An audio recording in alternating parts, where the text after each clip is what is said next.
Indian നോട്ടുകളുടെ ജനനം, reserve bank of India, പണത്തിൻ്റെ രഹസ്യകഥ. നിങ്ങളുടെ കയ്യിൽ ഇപ്പോൾ ഒരു 100 രൂപ നോട്ട് ഉണ്ട് എന്ന് ചിന്തിക്കൂ. അതൊരു സാധാരണ പേപ്പറാണോ? അല്ല. ആ നോട്ടിനുള്ളിൽ ഒളിച്ചിരിക്കുന്നത് ഒരു രാജ്യത്തിൻ്റെ അധികാരം, സുരക്ഷ, സാമ്പത്തിക നിയന്ത്രണം, ചരിത്രം, ഇതെല്ലാം ചേർന്ന ഒരു ദേശീയ രഹസ്യമാണ്. ഈ വീഡിയോയിൽ ഇന്ത്യൻ നോട്ടുകൾ എങ്ങനെ പിറക്കുന്നു, ആരാണ് അച്ചടിക്കാൻ തീരുമാനിക്കുന്നത്, എവിടെയാണ് അച്ചടിക്കുന്നത്, എത്ര സുരക്ഷാ സംവിധാനങ്ങളുണ്ട്, ഒരു തെറ്റ് സംഭവിച്ചാൽ എന്ത് നടക്കും എന്നിവ എല്ലാം കഥ പറയുന്ന രീതിയിൽ നമുക്ക് നോക്കാം. RBI വരുന്നതിന് മുൻപ് ഇന്ത്യക്ക് സ്വന്തം പണം ഇല്ലാതിരുന്ന കാലം. 1935 മുമ്പുള്ള ഇന്ത്യക്ക് പണമുണ്ടായിരുന്നു, പക്ഷേ അധികാരം ഇല്ലായിരുന്നു. ബ്രിട്ടീഷ് ഭരണകാലത്ത് ഇന്ത്യൻ നോട്ടുകളിൽ ബ്രിട്ടീഷ് രാജാവിൻ്റെ ചിത്രം. പണം അച്ചടിക്കാൻ തീരുമാനിച്ചത് ലണ്ടനിൽ. ഇന്ത്യയിലെ ജനങ്ങളുടെ ആവശ്യങ്ങൾ ആരും പരിഗണിച്ചിരുന്നില്ല. പണം ഈക്വൽ ടു നിയന്ത്രണ ആയുധം. ബ്രിട്ടീഷുകാർക്ക് വേണ്ടപ്പോൾ കൂടുതൽ പണം അച്ചടിച്ചു. അതുമൂലം വിലക്കയറ്റം ഉണ്ടായി. വേണ്ടെന്ന് തോന്നിയപ്പോൾ പണക്കുറവ്. ഇന്ത്യയുടെ സമ്പദ് വ്യവസ്ഥ ഒരു വിദേശ ശക്തിയുടെ കയ്യിലായിരുന്നു. ഇത് മാറ്റാൻ ഒരു ശക്തമായ സ്ഥാപനം ആവശ്യമായി.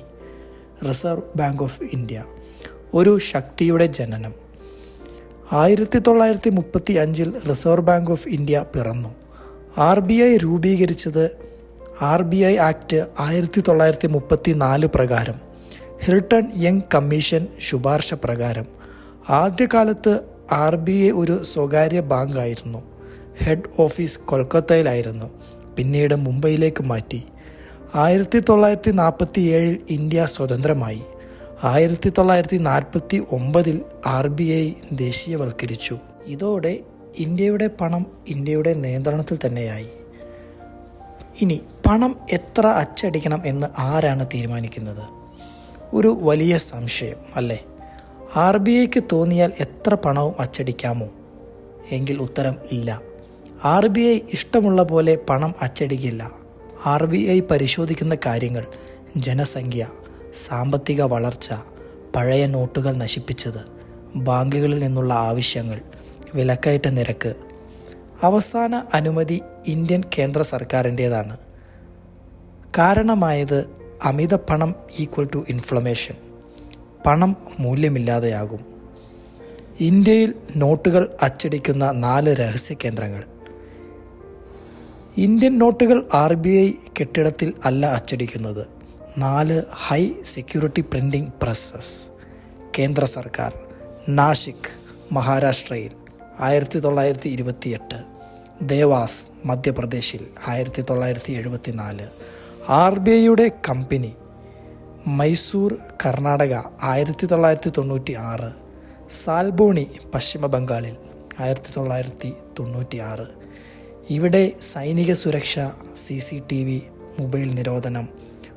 ഓരോ പേപ്പറും ട്രാക്ക് ചെയ്യപ്പെടും. ഒരു നോട്ടിൻ്റെ ജനനം പേപ്പറിൽ നിന്ന് പണമായി.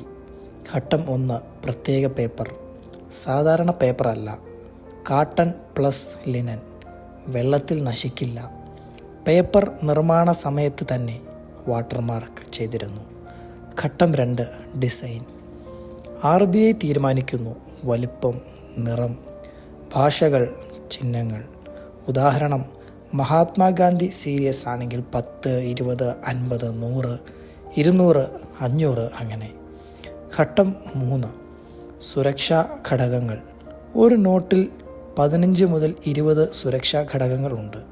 Gandhi watermark, security thread, micro lettering, colour changing ink, raised print, കണ്ണില്ലാത്തവർക്ക് കാണുന്നതിന് വേണ്ടിയാണ്. Latent image, see through register. ഒന്നെങ്കിലും തെറ്റിയാൽ ആ നോട്ടിന് മരണം, അത്ര തന്നെ. ഘട്ടം 4, അച്ചടി. Multi layer printing, intaglio printing, serial number, digital tracking. ഒരു നോട്ടും കണക്കില്ലാതെ പുറത്തു പോകില്ല. പഴയ നോട്ടുകളുടെ അന്ത്യം.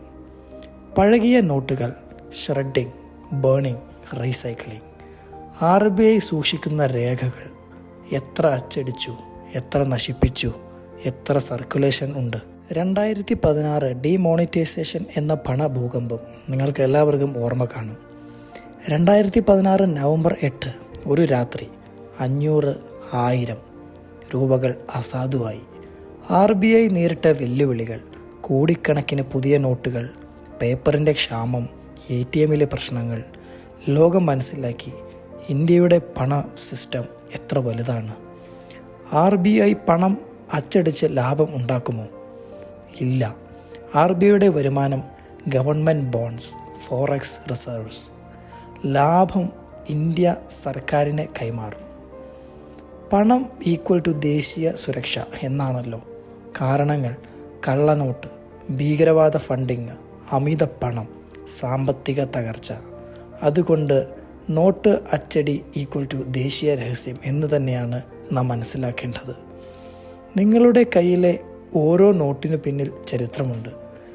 അതിൽ സുരക്ഷിതമുണ്ട്, അധികാരമുണ്ട്, ഒരു രാജ്യത്തിൻ്റെ വിശ്വാസമുണ്ട്. അത് വെറും പേപ്പറല്ല, അത് ഇന്ത്യയുടെ ഒപ്പാണ്.